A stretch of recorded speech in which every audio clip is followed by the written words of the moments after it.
ਆਪਾਂ paragraph B C D E F total ਕਿੰਨੇ ਬਣਦੇ ਆ 5 ਪੈਰਾਗ੍ਰਾਫ ਨੂੰ ਆਪਾਂ ਰੀਡ ਕਰਨਾ ਆ। ਇਹ ਆਪਣੇ ਕੋਲ ਹੋਇਆ ਆ। ठीक है, ऑप्शंस अपने कोल किन्ने आ ऑप्शंस अपने कोल बेसिकली हैगे आ 10।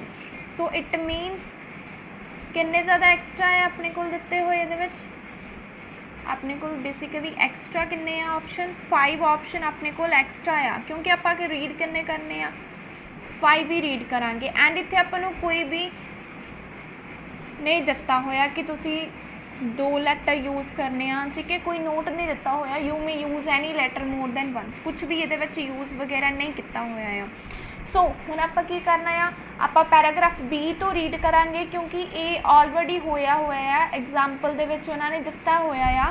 सो आपां कित्थों स्टार्ट करना आ आपां पैराग्राफ B तो स्टार्ट करना आ। सो पैराग्राफ पूरा रीड करना आ, कोई शॉर्टकट नहीं हैगा, पैराग्राफ पूरा रीड करना पैना आ। ਉਹਦਾ ਬੈਨੀਫਿਟ ਆਪਾਂ ਦੇਖਾਂਗੇ ਫਿਲਿੰਗ ਦੀ ਬਲੈਂਕਸ ਕਿੰਨੀ ਜਲਦੀ ਸੋਲਵ ਹੋਣਗੀਆਂ ਜੇ ਆਪਾਂ ਪੂਰਾ ਪੈਰਾਗ੍ਰਾਫ ਰੀਡ ਕਰਦੇ ਹਾਂ। ਸੋ ਦੇਖੋ ਰੀਡ ਕਰੋ, ਇਹਦੇ ਵਿੱਚੋਂ ਮੇਨ ਗੱਲ ਜਿਹੜੀ ਆ ਉਹ ਆਪਾਂ ਦੇਖਾਂਗੇ। ਠੀਕ ਹੈ, McFarlane compare the question to a puzzle, ਉਹਨਾਂ ਨੇ ਕੁਐਸਚਨ ਨੂੰ ਕੰਪੇਅਰ ਕੀਤਾ ਆ ਪਜ਼ਲ ਦੇ ਨਾਲ। ਹੀ claim that there was about different 20 factors and all of them to need to present before the revolution। ਕਹਿੰਦੇ 20 ਫੈਕਟਰਸ ਦੀ ਆਪਾਂ ਨੂੰ ਜ਼ਰੂਰਤ ਆ ਜੇ ਆਪਾਂ ਰੈਵੋਲੂਸ਼ਨ ਲੈ ਕੇ ਆਉਣਾ ਚਾਹੁੰਦੇ ਹਾਂ। ਕਿਸ ਚੀਜ਼ ਦੇ ਵਿੱਚ ਰੈਵੋਲੂਸ਼ਨ ਲੈ ਕੇ ਆਉਣਾ ਚਾਹੁੰਦੇ ਹਾਂ अपनी कंट्री दे विच जे रेवोल्यूशन लैके आना चाहते हैं तो आपां नूं 20 डिफरेंट फैक्टर्स की ज़रूरत आ। चीफ कंडीशन की सानूं कित्थों मिलियां सीगियां हिस्टरी दी बुक चों मिलियां सी, टैक्सट बुक चों मिलियां सी। फॉर इंडस्ट्री टेक ऑफ मतलब इंडस्ट्री नूं वधाउण वास्ते ग्रो करन वास्ते there needed to be technology की ज़रूरत आ आपां नूं बेसिकली। एंड पावर मतलब इलैक्ट्रिसिटी की ज़रूरत आ। पॉपूलेशन चीप जी लेबर आ उहदी ज़रूरत आ। ट्रांसपोर्टेशन की ज़रूरत आ। सो उन्होंने डिफरेंट अपने तो फैक्टर्स दसे हुए आ कि ये वाले फैक्टर्स की आपां नूं ज़रूरत आ। ठीक है, all these factor must be necessary but not sufficient to cause the revolution. कहते ये सारे फैक्टर ज़रूरी तो हैगे आ बट सानू होर फैक्टर्स की हजे तक ज़रूरत आ जे आपां रेवोल्यूशन नूं लैके आना चाहुंदे आ। Holland had everything except coal, Holland तो सब कुछ आ लेकिन उस तो कोल नहीं हैगा आ।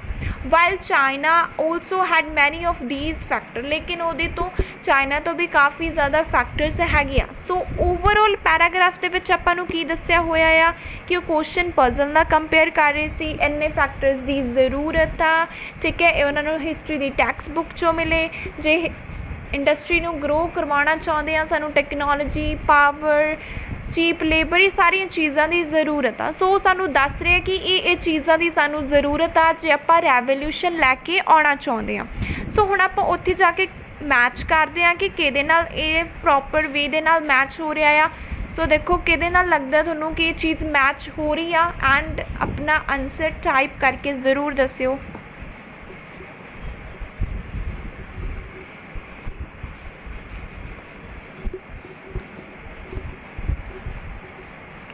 दोबारा पैसेज दिखाओ।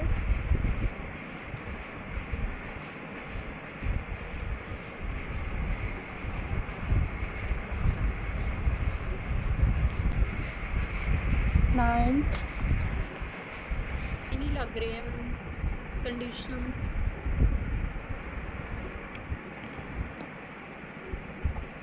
हाँ जी, preconditions necessary for industrial revolution. Industries नूं लियाउण वास्ते उहदे विच रेवोल्यूशन लियाउण वास्ते सानूं किहड़ी चीज़ की ज़रूरत आ। ठीक है, वो चीज़ दसी है। ना आप कोई वाटरबोर्न डिजीज़ की गल करके ना डिजेंट्री ना ड्रिंकिंग ना रिलेशनशिप ना पॉपूलेशन इंडस्ट्री होलैंड की गल करके हैं लेकिन फ्रांस की गल कोई नहीं हुई। सल्यूशन दसिया कोई गल नहीं हुई। टी ड्रिंकिंग का वर्ड ही नहीं आया। सो किहदे नाल मैच हो रहा प्री कंडीशनस दसिया हुई नैसैसरी दसिया होया सी उहदे विच इंडस्ट्रीयल रेवोल्यूशन वर्ड भी उहदे विच गिवन सी। सो अपना फर्स्ट आंसर हो गया 9th। एंड हुण आपां देखते हैं पैराग्राफ C नूं रीड करते हैं। द मिसिंग फैक्टर ही propose are to be found in every kitchen cupboard. हर एक परसन के किचन कपबोर्ड ਦੇ ਵਿੱਚ ਇਹਦੇ ਜਿਹੜੇ ਸੋਲਿਊਸ਼ਨਸ ਆ ਜਿਹੜੇ ਮਿਸਿੰਗ ਫੈਕਟਰਸ ਆ ਉਹ ਆਪਾਂ ਨੂੰ ਮਿਲ ਜਾਣਗੇ। ਟੀ ਐਂਡ ਬੀਅਰ ਜਿਹੜੇ ਉਹ ਦੋ ਮਿਸਿੰਗ ਫੈਕਟਰ ਆ। Two of the nation's favourite drink, nation ਦੀ ਫੇਵਰੇਟ ਡਰਿੰਕ ਹੈਗੀ ਆ ਕਿ tea and beer. Tannin the active ingredient in tea, tannin ਜਿਹੜਾ ਆ ਉਹ ਟੀ ਦੇ ਵਿੱਚ ਹੁੰਦਾ ਆ, ਬੀਅਰ ਦੇ ਵਿੱਚ ਕੀ ਹੁੰਦਾ, ਹੋਪਸ ਹੁੰਦਾ ਆ। ਬੋਥ ਕੰਟੇਨ ਐਂਟੀਸੈਪਟਿਕ ਪ੍ਰੋਪਰਟੀਜ਼, ਦੋਨਾਂ ਦੇ ਵਿੱਚ ਐਂਟੀਸੈਪਟਿਕ ਪ੍ਰੋਪਰਟੀਜ਼ ਹੁੰਦੀਆਂ ਆ। The fact that both are made with boiled water, ਦੋਵੇਂ ਬੋਇਲਡ ਵਾਟਰ ਨਾਲ ਬਣਦੇ ਆ। And prevent epidemic from waterborne disease such as dysentery. Waterborne disease ਮਤਲਬ ਜੋ ਗੰਦੇ ਪਾਣੀ ਤੋਂ ਜਿਹੜੀਆਂ ਬਿਮਾਰੀਆਂ ਹੁੰਦੀਆਂ ਆ ਉਹਨਾਂ ਨੂੰ ਆਪਾਂ ਕਹਿੰਦੇ ਆ ਵਾਟਰਬੋਰਨ ਡਿਜ਼ੀਜ਼ਸ। ਤਾਂ ਉਹਦਾ ਅੱਗੇ ਸਾਨੂੰ ਨਾਮ ਦਿੱਤਾ ਹੋਇਆ ਆ ਵਾਟਰਬੋਰਨ ਡਿਜ਼ੀਜ਼ਸ ਦਾ, ਉਹ ਹੈ ਡਿਜ਼ੈਂਟਰੀ। ਠੀਕ ਹੈ, ਪੂਰੇ ਦੇ ਵਿੱਚ ਕੀ ਦੱਸਿਆ ਹੈ ਕਿ ਜਿਹੜੇ ਤੁਸੀਂ ਮਿਸਿੰਗ ਫੈਕਟਰ ਸੋਲਵ ਕਰਨ ਲਈ ਪਜ਼ਲ ਨੂੰ ਲੱਭ ਰਹੇ ਹੋ ਹਰ ਇੱਕ ਦੀ ਕਿਚਨ ਕੱਪਬੋਰਡ ਦੇ ਵਿੱਚ ਤੁਹਾਨੂੰ ਮਿਲ ਜਾਣਗੇ। ਉਹ ਕਿਹੜੇ ਹੈਗੇ, ਦੋ, ਟੀ ਅਤੇ ਬੀਅਰ ਹੈਗੇ ਆ। ਟੈਨਨ ਜਿਹੜਾ ਟੀ ਦੇ ਵਿੱਚ ਹੁੰਦਾ ਆ, ਬੀਅਰ ਜਿਹੜਾ ਹੋਪਸ ਦੇ ਵਿੱਚ ਹੁੰਦਾ ਆ। ਦੋਨਾਂ 'ਚ ਐਂਟੀਸੈਪਟਿਕ ਪ੍ਰੋਪਰਟੀਜ਼ ਆ, ਦੋਨੋਂ ਬੋਇਲ ਵਾਟਰ ਨਾਲ ਬਣਦੇ ਆ। ਠੀਕ ਹੈ, ਐਂਡ ਬਚਾ ਕੇ ਰੱਖਦੇ ਆ ਵਾਟਰਬੋਰਨ ਡਿਜ਼ੀਜ਼ਸ ਤੋਂ ਜਿਵੇਂ ਕਿ ਡਿਜ਼ੈਂਟਰੀ। ਸੋ ਮੈਚ ਕਰਦੇ ਆ ਉੱਥੇ। ਸੋ ਦੇਖੋ ਕੀ ਲੱਗ ਰਿਹਾ ਆਨਸਰ। ਹੁਣ ਇਹਦੇ ਵਿੱਚ ਕਨਫਿਊਜ਼ਨ ਆਊਗੀ।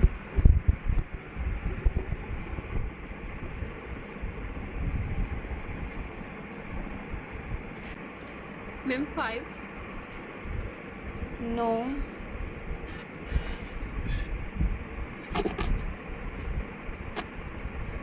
फर्स्ट हाँ जी, फर्स्ट नो 5 में नो,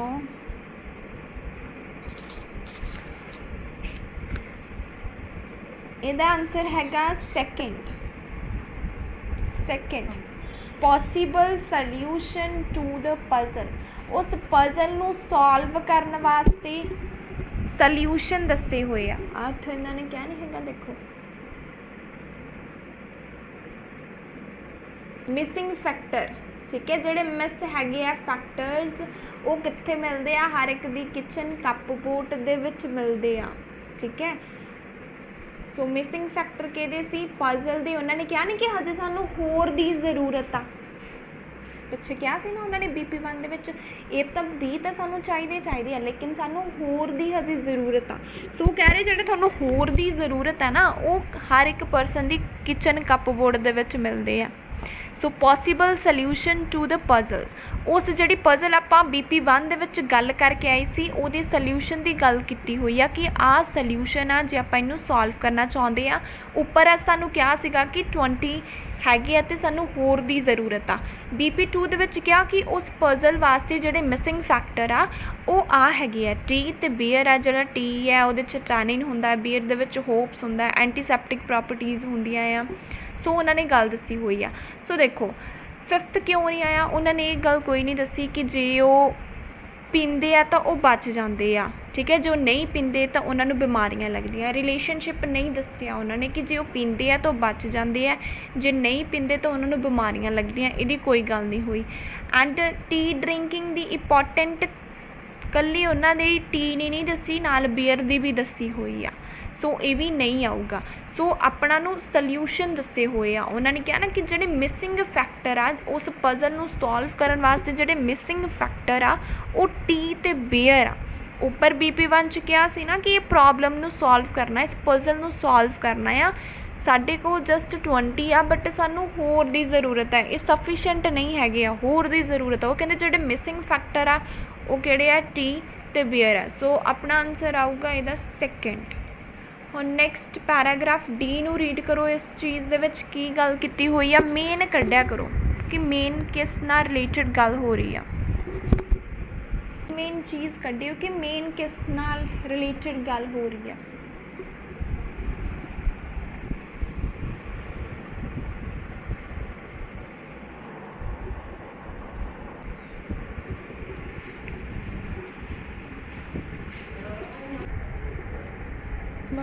ऑप्शंस लगाओ।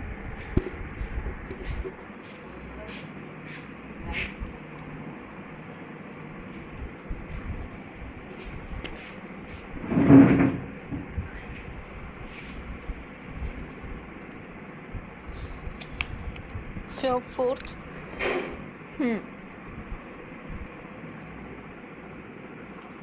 क्यों आया? फोर्थ मैम भी इंक्रीज होता ਦੱਸਿਆ ਹੈ ਪੂਰੇ ਪੈਰਾਗ੍ਰਾਫ ਦੇ ਵਿੱਚ ਪੋਪੂਲੇਸ਼ਨ ਬਾਰੇ ਦੱਸਿਆ ਹੋਇਆ ਕਿ ਇਨਕਰੀਜ਼ ਹੋਈ ਆ। ਨੈਕਸਟ ਈ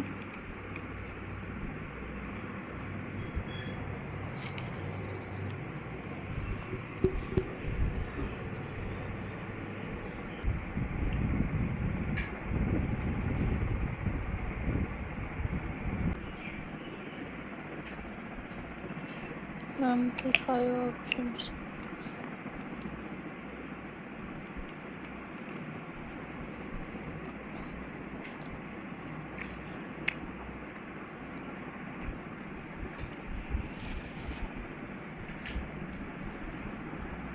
ਫਿਫਥ ਦੇ ਵਿੱਚ ਉਹਨਾਂ ਨੇ ਦੱਸਿਆ ਹੈ ਕਿ ਜਿਹੜੀਆਂ ਡਿਸੀਜ਼ ਆ ਨਾ ਉਹ ਟੀ ਨਾਲ ਤੇ ਉਹਨਾਂ ਪੀਣ ਨਾਲ ਪ੍ਰੋਟੈਕਟ ਕਰਦੀ ਜਿਹੜੀ ਉਹਦੇ ਵਿੱਚ ਇੰਗਲੈਂਡ ਵਿੱਚ ਉਹ ਬੀਅਰ ਪੀਣ ਨਾਲ ਤੇ ਉਹਦੇ ਵਿੱਚ ਪਤਾ ਨਹੀਂ ਇੱਕ ਹੋਰ ਨੇਸ਼ਨ ਉਹਦੇ ਵਿੱਚ ਟੀ ਪੀਣ ਨਾਲ ਜਿਹੜੀਆਂ ਡਿਸੀਜ਼ ਉਹ ਪ੍ਰੋਟੈਕਟ ਜਿਹੜੀਆਂ ਚੀਜ਼ਾਂ ਉਹ ਪ੍ਰੋਟੈਕਟ ਕਰਦੀਆਂ ਨੂੰ ਰੀਡ ਕਰੋ ਐਫ ਨੂੰ।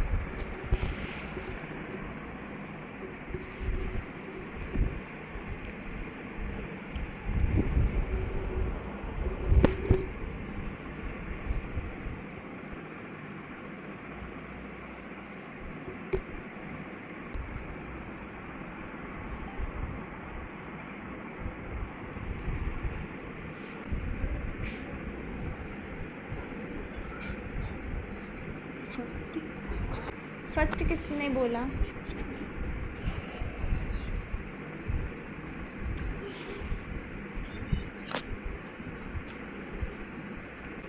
हाँ जी अच्छा जी सिमरत जी सही है जी ਤੁਹਾਡਾ ਆਨਸਰ। ਉਹਦੇ ਵਿੱਚ ਦੱਸਿਆ ਹੈ ਚਾਹ ਦੇ ਫਾਇਦੇ ਦੱਸੇ ਹੋਏ ਕਿ ਚਾਹ ਦੇ ਕੀ ਫਾਇਦੇ ਹੈ, ਕੀ ਦੱਸਿਆ ਹੋਇਆ ਜੀ ਦੱਸੋ।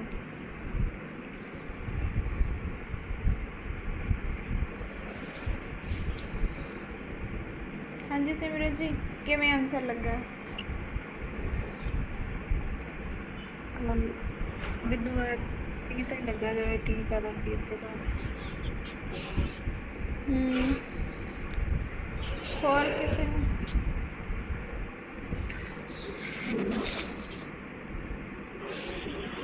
वैसे केड़ा है आंसर में फर्स्ट ही आ। अच्छा अच्छा हाँ जी फर्स्ट वन ओके जी। सो हुण आ जिहड़ी टाइप सॉल्व करके देखो हुंदी सॉल्व है जां नहीं हुंदी। फिलिंग दी ब्लैंक्स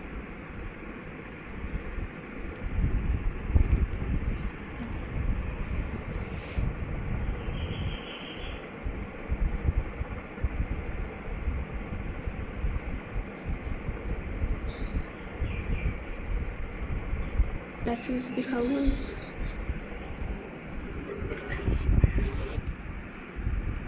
बीयर महंगी क्यों हुई सी कहंदे?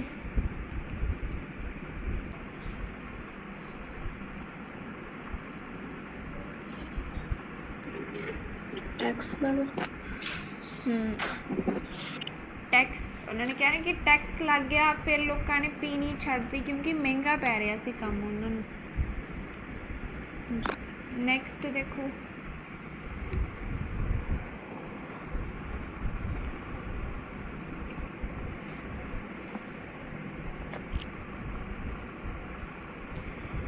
केड़ी ड्रिंक ज़्यादा पॉपुलर सीगी उत्थे?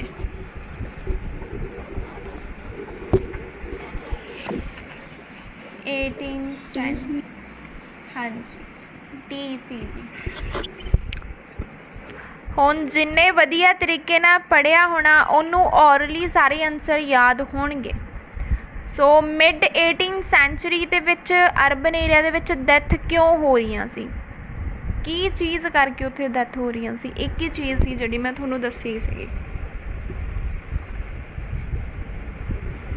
डिजीज ਹਾਂ डिजीज ਡਿਜ਼ੀਜ਼ ਦਾ ਨਾਂ ਕੀ ਆ? वाइड स्प्रेड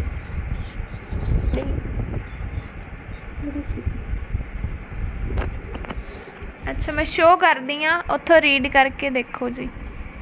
ਕੀ ਸੀ ਡਿਜ਼ੀਜ਼ ਦਾ ਨੇਮ? ਆ ਲਾਸਟ ਡਾਈਜ਼ੈਂਟਰੀ, ਡਾਈਜ਼ੈਂਟਰੀ ਨਾ।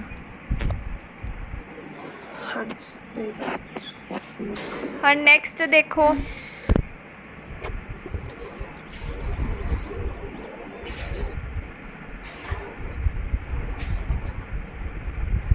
Boil water. ਹਾਂਜੀ ਬੋਇਲ ਵਾਟਰ। ਹੁਣ ਜਿਹਨੇ ਵਧੀਆ ਤਰੀਕੇ ਨਾਲ ਕੀਤਾ ਹੋਊਗਾ ਉਹਨੂੰ ਕੋਈ ਵੀ ਪ੍ਰੋਬਲਮ ਹੈ ਇਹਨਾਂ ਦੇ ਵਿੱਚ ਨਹੀਂ ਆਊਗੀ। ਠੀਕ ਹੈ, ਆ ਜਿਹੜੇ MCQs ਹੈ ਇਹ ਮੈਂ ਤੁਹਾਨੂੰ ਸੈਂਡ ਕਰ ਦਾਂਗੀ, ਦੈਨ ਤੁਸੀਂ ਸੋਲਵ ਕਰਕੇ ਮੈਨੂੰ ਭੇਜੋਗੇ। ਠੀਕ ਹੈ, ਫਿਰ ਮੈਂ ਦੱਸਾਂਗੀ ਕਿੰਨੇ ਸਹੀ ਹੈ ਕਿੰਨੇ ਗਲਤ ਹੈ ਤੁਹਾਡੇ। ਠੀਕ ਹੈ, ਸੋ ਦੇਖੋ ਜੇ ਤੁਸੀਂ ਵਧੀਆ ਤਰੀਕੇ ਨਾਲ ਲਿਸਟ ਆਫ ਹੈਡਿੰਗ ਪੜ੍ਹੇ ਆ, ਤੁਹਾਨੂੰ ਯਾਦ ਆ ਆਨਸਰ। ਠੀਕ ਹੈ, ਜੇ ਮੈਂ ਕਹਾਂ ਤੁਸੀਂ 2 ਲਾਈਨਾਂ ਪੜ੍ਹ ਲਓ, 2 ਲਾਈਨ ਥੱਲੇ ਪੜ੍ਹ ਲਓ, ਦੈਨ ਉਹਦੇ ਨਾਲ ਥੋੜ੍ਹਾ ਇਹਦੇ ਵਿੱਚ ਟਾਈਮ ਵੇਸਟ ਬਹੁਤ ਹੋਊਗਾ ਫਿਰ। ਸੋ ਦੈਟਸ ਵਾਈ ਹਮੇਸ਼ਾ ਪੂਰਾ ਪੈਰਾਗ੍ਰਾਫ ਰੀਡ ਕਰਿਆ ਕਰੋ, ਉਸ ਤੋਂ ਬਾਅਦ ਜਿਹੜੇ ਆਨਸਰ ਹੈ ਨਾ ਬਹੁਤ ਜਲਦੀ ਮਿਲਦੇ ਆ। ਇਹ ਟਿਪ ਹਮੇਸ਼ਾ ਐਗਜ਼ਾਮ ਦੇ ਵਿੱਚ ਵੀ ਪ੍ਰੈਫਰ ਕਰਨੀ ਆ ਕਿ ਜਦੋਂ ਵੀ ਤੁਹਾਨੂੰ ਲਿਸਟ ਆਫ ਹੈਡਿੰਗ ਮਿਲ ਜਾਂਦੇ ਆ ਪੈਸੇਜ ਦੇ ਵਿੱਚ, ਸਭ ਤੋਂ ਪਹਿਲਾਂ ਹਿੱਟ ਹੀ ਤੁਸੀਂ ਲਿਸਟ ਆਫ ਹੈਡਿੰਗ ਨੂੰ ਕਰਨਾ ਆ। ਠੀਕ ਹੈ, ਜੇ ਲਿਸਟ ਆਫ ਹੈਡਿੰਗ ਨਹੀਂ ਗਿਵਨ ਆ ਤਾਂ ਵਿੱਚ paragraph contain following information given ਆ ਤਾਂ ਉਹਨੂੰ ਹਿੱਟ ਕਰਨਾ, ਕਿਉਂਕਿ ਉਹਦੇ ਵਿੱਚ ਵੀ ਆਪਾਂ ਪੂਰਾ ਪੈਰਾਗ੍ਰਾਫ ਰੀਡ ਕਰਨਾ। ਸੋ ਰੈਸਟ ਆਫ ਦ ਕੁਐਸਚਨਸ ਬਹੁਤ ਈਜ਼ੀਲੀ ਹੋ ਜਾਂਦੇ ਆ। ਠੀਕ ਹੈ, ਇਸ ਤੋਂ ਟਫ ਰੀਡਿੰਗ ਨਹੀਂ ਆਉਂਦੀ, ਐਗਜ਼ਾਮ ਲੈਵਲ ਦੀ ਰੀਡਿੰਗ ਹੈ ਇਹ। ਸੋ ਹਮੇਸ਼ਾ ਪ੍ਰੈਫਰ ਕਿਆ ਕਰੋ ਕਿ ਪੂਰਾ ਪੈਰਾਗ੍ਰਾਫ ਰੀਡ ਕਰੋ, ਉਹਦੇ ਨਾਲ ਤੁਹਾਡਾ ਇੱਧਰ ਟਾਈਮ ਸੇਵ ਹੋਊਗਾ। ਠੀਕ ਹੈ, ਜੇ ਤੁਸੀਂ ਦੇਖੋ ਜੇ ਤੁਸੀਂ ਨਹੀਂ ਚੰਗੇ ਤਰੀਕੇ ਨਾਲ ਪੜ੍ਹਿਆ, ਪਹਿਲਾਂ ਤੁਸੀਂ 17th ਸੈਂਚੁਰੀ ਦੇਖੋਗੇ, ਕਿੱਥੇ 17th ਸੈਂਚੁਰੀ ਦੀ ਗੱਲ ਆ, ਦੈਨ ਤੁਸੀਂ ਫਿਰ ਇੱਥੇ ਆਓਗੇ, ਫਿਰ ਤੁਸੀਂ ਕੁਐਸਚਨ ਨੂੰ ਰੀਡ ਕਰੋਗੇ ਕਿ ਐਕਚੁਅਲ ਦੇ ਵਿੱਚ ਕੁਐਸਚਨ ਦੇ ਵਿੱਚ ਪੁੱਛਿਆ ਕੀ ਹੈਗਾ, ਦੈਨ ਤੁਸੀਂ ਕੁਐਸਚਨ ਦੇ ਨਾਲ ਦਾ ਕੀਵਰਡ ਉੱਥੇ ਫਾਈਂਡ ਆਊਟ ਕਰੋਗੇ, ਦੈਨ ਉੱਥੇ ਬਹੁਤ ਟਾਈਮ ਕੰਜ਼ਿਊਮ ਹੋ ਜਾਣਾ ਤੁਹਾਡਾ।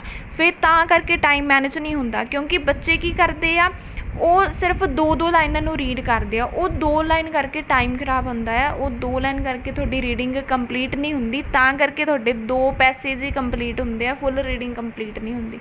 ਜੇ ਇਸ ਸਟੈਪ ਨੂੰ ਕਰੋਗੇ ਤਾਂ ਡੈਫੀਨੇਟਲੀ ਇੰਪਰੂਵਮੈਂਟ ਆ ਹੋਊਗੀ। ਸੋ ਦੈਟਸ ਵਾਈ ਮੈਂ ਹਮੇਸ਼ਾ ਤੁਹਾਨੂੰ ਕਹਿੰਦੀ ਹਾਂ ਕਿ ਜਦੋਂ ਵੀ ਤੁਹਾਨੂੰ ਲਿਸਟ ਆਫ ਹੈਡਿੰਗ ਆ ਜਾਂਦੇ ਆ, ਸਭ ਤੋਂ ਪਹਿਲਾਂ ਲਿਸਟ ਆਫ ਹੈਡਿੰਗ ਨੂੰ ਹਿੱਟ ਕਰਿਆ ਕਰੋ, ਉਹਦੇ ਨਾਲ ਰੈਸਟ ਆਫ ਦ ਕੁਐਸਚਨਸ ਆ ਨਾ ਉਹ ਪੀਸ ਆਫ ਕੇਕ ਹੋ ਜਾਂਦੇ ਆ ਈਜ਼ੀਲੀ ਆਪਣੇ ਨਾ। ਸੋ ਦੈਟਸ ਵਾਈ ਇਹ ਚੀਜ਼ ਇੰਪੋਰਟੈਂਟ ਆਪਣੇ ਮਾਈਂਡ ਦੇ ਵਿੱਚ ਜ਼ਰੂਰ ਰੱਖਿਓ ਜੀ। ਸੋ ਆ ਜਾਓ ਜੀ, ਹੁਣ ਆਪਾਂ ਕਰਦੇ ਹਾਂ ਰਾਈਟਿੰਗ ਟਾਸਕ 2 ਨੂੰ ਡਿਸਕਸ। ਸੋ ਦੇਖੋ ਜੀ, writing task 2। So advantages outweigh disadvantage ਅੱਜ ਆਪਾਂ ਕਰਾਂਗੇ। ਸੋ ਦੇਖੋ, international tourism has enormous benefit. International ਜਿਹੜਾ ਟੂਰਿਜ਼ਮ ਆ ਉਹਦੇ ਬਹੁਤ ਜ਼ਿਆਦਾ ਕਹਿੰਦੇ ਬੈਨੀਫਿਟਸ ਆ, ਇਨੋਰਮਸ ਹੁੰਦੇ ਆ ਬਹੁਤ ਜ਼ਿਆਦਾ। ਐਟ ਦ ਸੇਮ ਟਾਈਮ ਜੇ ਦੂਜੇ ਪਾਸੇ ਆਪਾਂ ਦੇਖੀਏ, it has some concern for inhabitant and environment. ਤਾਂ ਇਹਦੇ ਨਾਲ ਕੁਛ ਪ੍ਰੋਬਲਮਸ ਵੀ ਆਉਂਦੀਆਂ ਆ ਇੰਟਰਨੈਸ਼ਨਲ ਟੂਰਿਜ਼ਮ ਕਰਕੇ, ਕਿ ਇਹਦੇ ਵਿੱਚ ਇਨਹੈਬੀਟੈਂਟ ਹੁੰਦੇ ਆ ਉੱਥੋਂ ਦੇ ਰੈਜ਼ੀਡੈਂਟਸ, ਲੋਕਾਂ ਦੇ ਵਿੱਚ ਵੀ ਪ੍ਰੋਬਲਮ ਆਉਂਦੀ ਆ ਅਤੇ ਇਨਵਾਇਰਮੈਂਟ ਦੇ ਵਿੱਚ ਵੀ ਪ੍ਰੋਬਲਮ ਆਉਂਦੀ ਆ। Do the advantages outweigh disadvantages. ਤੁਸੀਂ ਕੀ ਕਰਨੀਆਂ ਆ, ਇੰਟਰਨੈਸ਼ਨਲ ਟੂਰਿਜ਼ਮ ਦੀਆਂ ਐਡਵਾਂਟੇਜਸ ਨੂੰ ਜ਼ਿਆਦਾ ਕਰਨਾ ਆ ਡਿਸਐਡਵਾਂਟੇਜਸ ਦੇ ਕੰਪੈਰੀਜ਼ਨ। ਠੀਕ ਹੈ, ਐਡਵਾਂਟੇਜਸ ਨੂੰ ਆਊਟਵੇ ਕਰੋ, ਆਊਟਵੇ ਹੁੰਦਾ ਜ਼ਿਆਦਾ ਕਰਨਾ ਆ ਆਪਾਂ ਐਡਵਾਂਟੇਜਸ ਨੂੰ। ਸੋ ਦੇਖੋ, ਡਿਸਕਸ ਕਰਦੇ ਹਾਂ ਇਹਦਾ ਸਟਰਕਚਰ ਕਿ ਆਊਟਵੇ ਦਾ ਜਦੋਂ ਵੀ ਟੌਪਿਕ ਆ ਜਾਣਾ ਆ, ਉਹਨੂੰ ਲਿਖਣਾ ਕਿਸ ਵੇ ਦੇ ਨਾਲ ਆ, ਉਹ ਚੀਜ਼ ਨੂੰ ਆਪਾਂ ਸਭ ਤੋਂ ਪਹਿਲਾਂ ਕੰਸਰਨ ਕਰਾਂਗੇ। ਠੀਕ ਹੈ ਜੀ, ਹਾਂਜੀ। ਜੇ ਕੋਈ ਓਲਡ ਸਟੂਡੈਂਟ ਹੈਗਾ ਆ, ਉਹਨੂੰ ਪਤਾ ਆ, ਤਾਂ ਉਹ ਡੈਫੀਨੇਟਲੀ ਦੱਸ ਸਕਦਾ ਆ ਕਿ ਆਊਟਵੇ ਦਾ ਜਿਹੜਾ ਹੁੰਦਾ ਟੌਪਿਕ, ਉਹਨੂੰ ਆਪਾਂ ਕਿਵੇਂ ਲਿਖਦੇ ਹੁੰਦੇ ਆ, ਕੀ ਚੀਜ਼ ਨਾਲ ਲਿਖਿਆ ਜਾਂਦਾ ਹੈ। ਪਹਿਲਾਂ ਇੰਟਰੋ ਲਿਖਾਂਗੇ, ਹਾਂਜੀ ਰੀਫਰੇਸ਼ ਕਰਾਂਗੇ, ਹਾਂਜੀ, ਫਿਰ ਥੀਸਿਸ, ਦੈਨ BP1 ਨੂੰ ਡਿਸਐਡਵਾਂਟੇਜ ਆਊਗਾ, ਉਹਦੇ 'ਚ ਪੁਆਇੰਟ, ਫਿਰ ਉਹਨੂੰ ਐਕਸਪਲੇਨ ਕਰਾਂਗੇ, ਫਿਰ ਉਹਦੇ 'ਚ ਐਗਜ਼ਾਮਪਲ ਲਿਖਾਂਗੇ।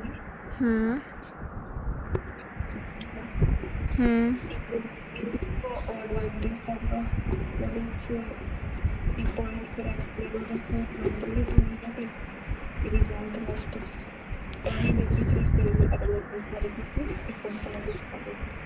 conclusion हाँ जी कंक्लूजन, फिर ऑल द पा के फिर डिसएडवांटेज पा के फिर लेट पा के फिर BP2 BP3 दोवें यानी कि एडवांटेजेस पाने। इंटैलीजेंट गर्ल है। चलो सो देखो, सो फस्ट ऑफ ऑल आप की करना आ, आप सब तो पहला करांगे इंट्रो नू लिखना है आप, ठीक है जी। सो देखो इंट्रो वे नहीं देखते कि किस चीज़ नू सानू आउटवे करन नू पुछा आ।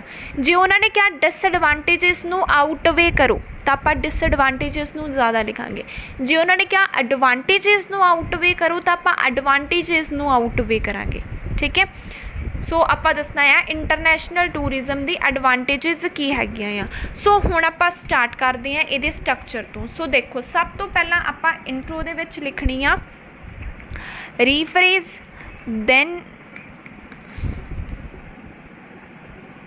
thesis, then BP1 जे उन्होंने क्या आउटवे करो एडवांटेज तो BP1 अपना बनूगा डिसएडवांटेज का, ठीक है। BP1 दे विच आप एक्सप्लेन करांगे टास्क स्टेटमेंट, एक्सप्लेन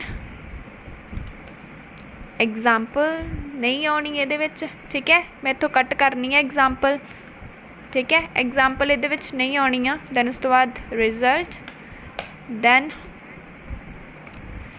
उदा तो आप ये 4 चीज़ों लिखते हैं ना। सो मैं 30 का बना के थोनों दसदी हाँ। BP2 दे विच आप चीज़ एक्सप्लेन करनी आ एडवांटेज, दैन उस तो बाद task statement, explain example, result, then BP3 advantage,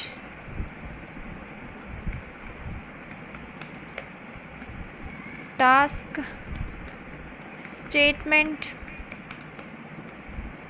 explain, example, result, then उस तो बाद अपना आना आ कनक्लूजन। सो देखो कनक्लूजन नू किवें लिखना आ, although BP1 yet BP2 plus BP3। So देखो ये एग्जाम्पल नहीं आनी। हुण मैं दसदी हाँ क्यों नहीं एग्जाम्पल आनी आ। जिहड़ा अपना हुंदा आ BP1 ये बनदा आ 30% का, ठीक है। BP1 साडा होना आ 30% का अपना BP1 होगा। सो देखो हुण BP1 अपना 30% का बेसिकली। सो हुण आपां देखना है, देखो आप ये डिसएडवांटेज क्यों लिखा, क्योंकि BP1 साडा सिर्फ बनता है 30% का। तो क्वेश्चन दे विच सानू क्या आ कि एडवांटेजिस नू ज़्यादा करना है, ठीक है। एडवांटेजिस नू जे आपां ज़्यादा करना आ, सो BP1 दे विच तां आपां जस्ट 30% नू ही एक्सप्लेन कर सकते हैं। सो उहदे विच आपां की एक्सप्लेन करांगे डिसएडवांटेज वाला आपां एक्सप्लेन करांगे BP1 दे विच, ठीक है। BP2 प्लस BP3 इन्हां दोवां नू कंबाइन करके बनदा आ 70%, ठीक है। जिहड़ी गल आपां BP2 च लिखांगे उही सेम गल अपनी BP3 च जाऊगी। इहदे विच एग्जाम्पल भी आऊगी, इहदे विच रिजल्ट भी आऊगा, ठीक है। नैक्सट हैगा कनक्लूजन किवें लिखना आ। कनक्लूजन दे विच सब तो पहला ऑल्दो लिख लेना आ, दैन BP1 जो भी BP1 का मेन पॉइंट है तुसीं वो लिखोगे ऑल्दो तो बाद। दैन की करना आ BP2 का रीजन तो BP3 का रीजन जिहड़ा वो येट तो बाद लिखना है। जो सैंपल मैं शो करांगी दैन तुहानूं ज़्यादा क्लैरिटी आऊगी कि मैं की कहने की कोशिश कर रही हाँ। सो देखो ये जस्ट ये स्ट्रक्चर सी मैं ओवरव्यू दिता कि BP1 हमेशा 30% का बनूगा, ये एग्जाम्पल नहीं आऊगी, बाकियां च सब कुछ आऊगा। एंड BP1 दे विच वो चीज़ लिखी होगी जिहदी चीज़ नूं उन्होंने सानू घट किया होया आ। हुण इहदे विच एडवांटेज आउटवे बोलिया होया तो एडवांटेजिज आपां ज़्यादा लिखने आ, वो आपां लिखांगे BP2 एंड BP3 दे विच।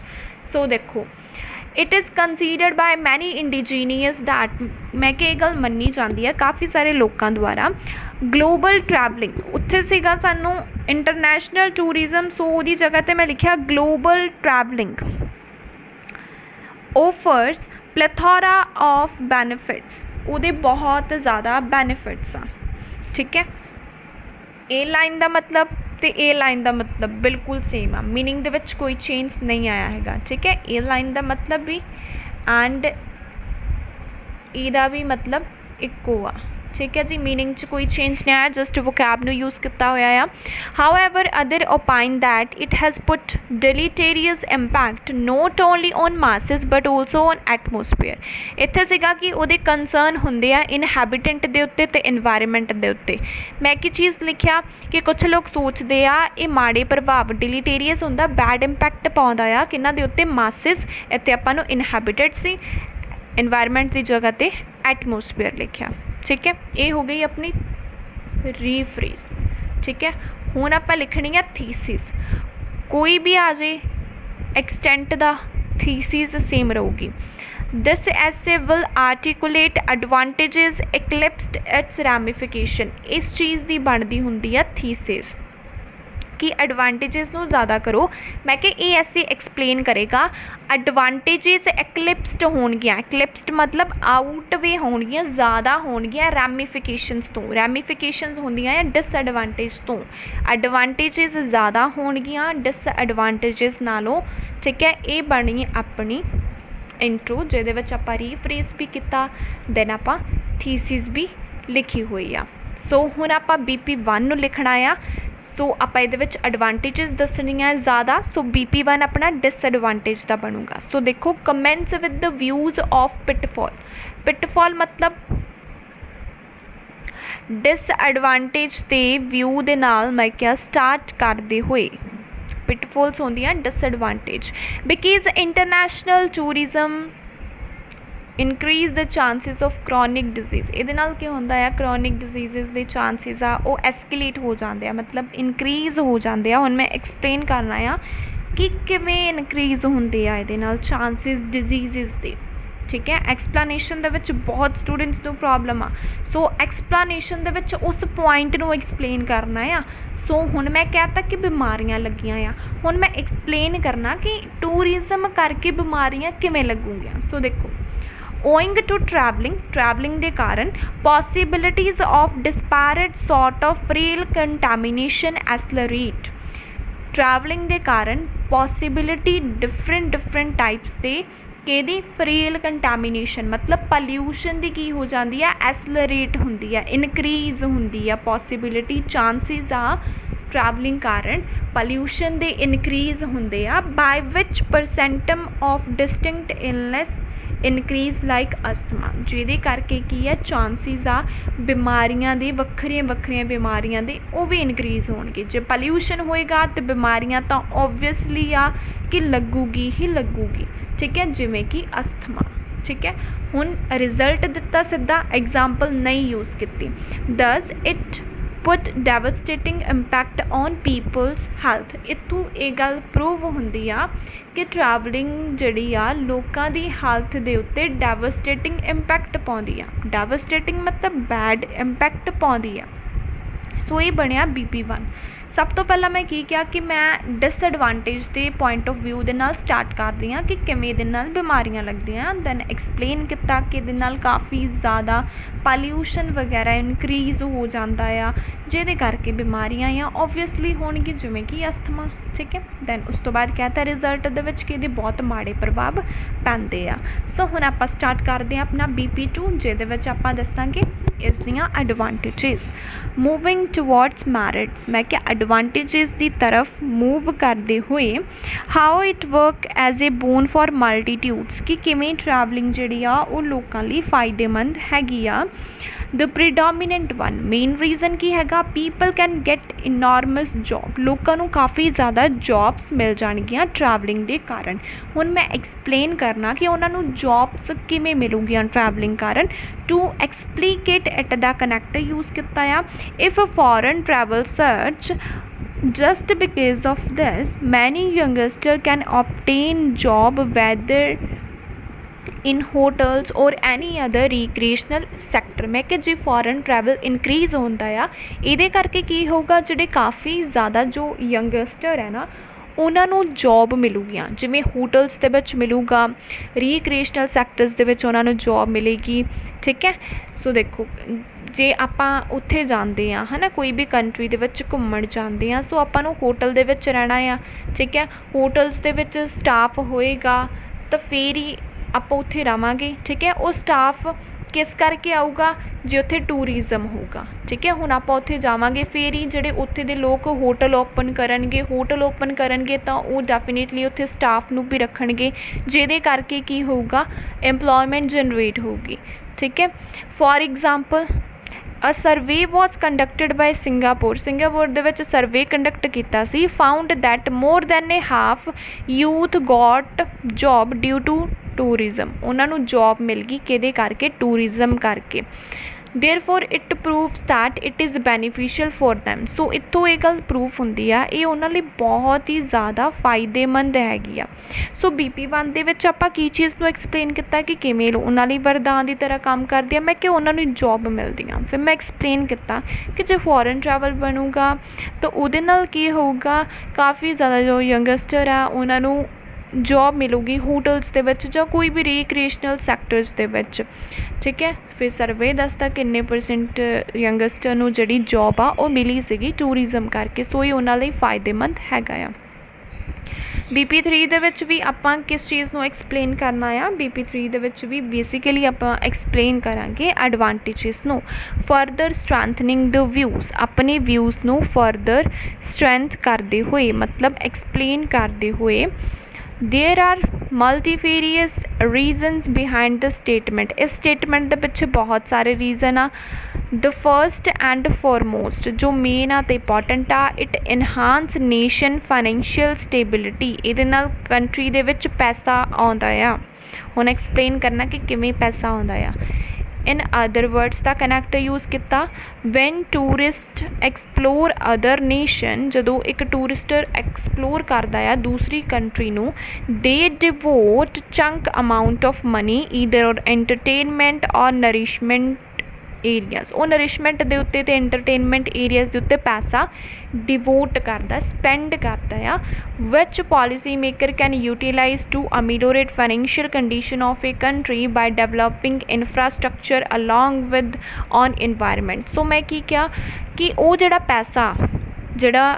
ਪੈਸਾ ਉਹਨਾਂ ਨੂੰ ਮਿਲਦਾ ਆ ਟੂਰਿਸਟਰ ਤੋਂ, ਉਸ ਪੈਸੇ ਨੂੰ ਉਹ ਯੂਜ਼ ਕਰ ਸਕਦੇ ਆ ਕੰਟਰੀ ਦੀ ਫਾਈਨੈਂਸ਼ੀਅਲ ਕੰਡੀਸ਼ਨ ਨੂੰ ਇੰਪਰੂਵ ਕਰਨ ਵਾਸਤੇ। ਅਮੀਲੋਰੇਟ ਹੁੰਦਾ ਇੰਪਰੂਵ ਕਰਨ ਵਾਸਤੇ। ਠੀਕ ਹੈ, ਜਾਂ ਤਾਂ ਉਹ ਪੈਸਾ ਲਾ ਸਕਦੇ ਆ ਇਨਫਰਾਸਟਰਕਚਰ ਦੇ ਉੱਤੇ, ਬਿਲਡਿੰਗਸ ਵਗੈਰਾ ਉੱਤੇ ਲਾ ਸਕਦੇ ਆ, ਜਾਂ ਫਿਰ ਉਹ ਯੂਜ਼ ਕਰ ਸਕਦੇ ਆ ਇਨਵਾਇਰਮੈਂਟ ਨੂੰ ਵਧੀਆ ਕਰਨ ਦੇ ਉੱਤੇ। ਗੌਰਮੈਂਟ ਪੈਸਾ ਯੂਜ਼ ਕਰ ਸਕਦੀ ਆ ਇਹਨਾਂ ਚੀਜ਼ਾਂ ਦੇ ਉੱਤੇ। ਮੈਂ ਐਕਸਪਲੇਨ ਕੀਤਾ ਕਿ ਇੱਦਾਂ ਉਹਨਾਂ ਦੀ ਜਿਹੜੀ ਫਾਈਨੈਂਸ਼ੀਅਲ ਕੰਡੀਸ਼ਨ ਆ ਉਹ ਵਧੀਆ ਹੋਊਗੀ।